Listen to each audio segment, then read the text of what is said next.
Surat pertama dan kedua Petrus. Seperti surat Yakobus, surat-surat ini agaknya tidak ditulis untuk orang-orang atau kelompok tertentu. Surat pertama Petrus ditulis kepada semua orang Kristen di daerah yang disebut Asia Kecil, sekarang negara Turki.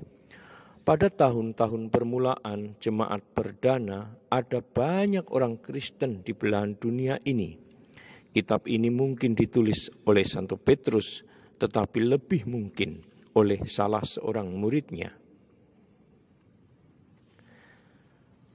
Surat kedua Petrus ditulis beberapa tahun sesudah Santo Petrus meninggal, dan pengarang sesungguhnya tidak diketahui. Sebagaimana kita ketahui, sudah menjadi kebiasaan untuk menamakan buku-buku sesuai dengan nama orang-orang terkenal. Surat pertama Petrus berbicara tentang pembaptisan dan hal-hal yang dikerjakan Yesus bagi kita melalui sakramen ini. Berikut merupakan salah satu bagian dari 1 Petrus yang berbicara tentang pembaptisan. Allah yang Maha Kudus, yang memanggil kamu, meminta dirimu menjadi kudus dalam segala apa yang kamu kerjakan.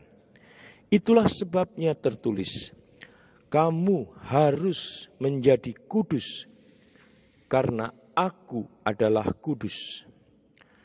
Kamu ditebus bukan dengan perak atau emas yang tidak tahan lama, melainkan oleh darah yang berharga dari Kristus. Kamu telah diberi suatu kelahiran baru oleh sabda Allah yang hidup dan kekal. Kabar gembira yang telah disampaikan kepadamu. Kamu adalah bangsa yang terpilih, bangsa yang rajawi dan kudus, umat kepunyaan Allah sendiri yang dipanggilnya dari kegelapan ke dalam terangnya yang mengagumkan. Kehidupan Kristen 2 Petrus 1. Pengarang dari 1 dan 2 Petrus menyemangati orang-orang Kristen supaya hidup sebagai pengikut Kristus yang baik. Berikut merupakan bagian dari 2 Petrus. Tuhan Yesus telah memanggil kita melalui karya-karyanya yang besar. Melalui pekerjaan-pekerjaan itu, kita telah diberikan janji-janji yang berharga, sehingga kita dapat mengambil bagian dalam kodrat Allah sendiri.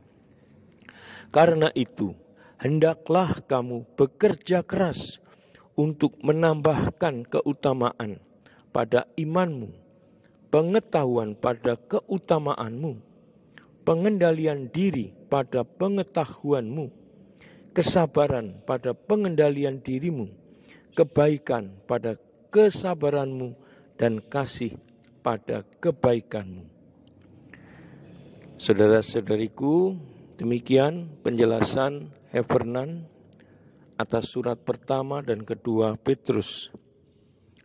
Semoga saudara dan sahabat, khususnya kaum muda, terpesona untuk membaca, membuka, merenungkan, dan akhirnya surat ini menjadi kekuatan bagi hidup orang Kristen, sehingga hidupnya juga penuh syukur, penuh semangat dan optimis, penuh harapan, karena Allah sudah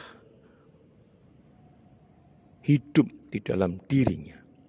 Salam Tuhan mencintai kita semua dengan hati yang berkobar.